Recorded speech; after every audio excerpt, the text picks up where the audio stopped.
Hello అండి అందరికీ welcome to my channel. ఈరోజు మన ఛానల్లోని బయట క్రిస్పీగా లోపల స్పాంజిలా ఉండే మినపగారెలను ఎలా రెడీ చేసుకుంటారో తెలుసుకుందాం. ముందుగా 2 గ్లాసుల మినపగుళ్ళు తీసుకొని వాటర్ పోసుకొని బాగా వాష్ చేసుకోవాలి. దీంట్లోకి 2 గ్లాసుల వాటర్ పోసి ఒక 5 గంటల పాటు బాగా నానబెట్టుకోవాలి. నానబెట్టిన పప్పుని మిక్సీ జార్లోకి తీసుకొని మెత్తగా మిక్సీ పట్టుకోవాలి. దీంట్లోకి లైట్గా వాటర్ మాత్రమే యాడ్ చేసుకోవాలి. ఎక్కువ వాటర్ యాడ్ చేస్తే పిండి లూజ్ అయిపోయి పలచబడే అవకాశం ఉంటుంది.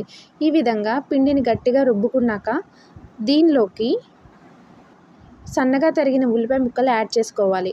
అలానే కొంచెం కొత్తిమీర, కరివేపాకు, అలానే జీలకర్ర, రుచికి సరిపడ ఉప్పుని యాడ్ చేసుకుంటూ పిండిని బాగా కలుపుకోవాలి. ఉప్పు అంతా పిండికి పట్టే విధంగా బాగా కలుపుకున్నాక స్టవ్ వెలిగించి కళాయి పెట్టి దాంట్లోకి ఆయిల్ యాడ్ చేసుకొని ఆయిల్ని లో ఫ్లేమ్ మీద బాగా హీట్ చేయాలి.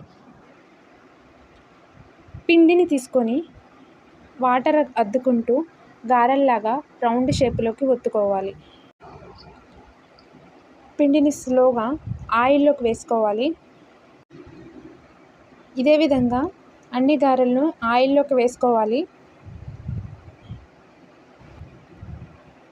గారెలన్నీ గోల్డెన్ బ్రౌన్ కలర్ వచ్చేంత వరకు మీడియం ఫ్లేమ్లో నెమ్మదిగా ఫ్రై హై ఫ్లేమ్లో ఉంచినట్లయితే గారెలు ఉడకకుండా లోపల పిండి పిండిలాగా ఉంటాయి. కాబట్టి మీడియం ఫ్లేమ్లో ఉంచుకొని బాగా ఫ్రై చేసుకోవాలి. వీడియోలో చూపించిన విధంగా గారెలను గోల్డెన్ బ్రౌన్ కలర్ వచ్చేంత వరకు డీప్ ఫ్రై చేసుకోవాలి.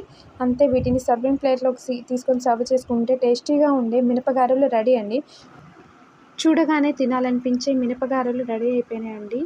మీకు కనుక ఈ వీడియో నచ్చినట్లయితే నా ఛానల్ని సబ్స్క్రైబ్ చేసి, లైక్ చేసి, షేర్ చేయండి. Thank you so much.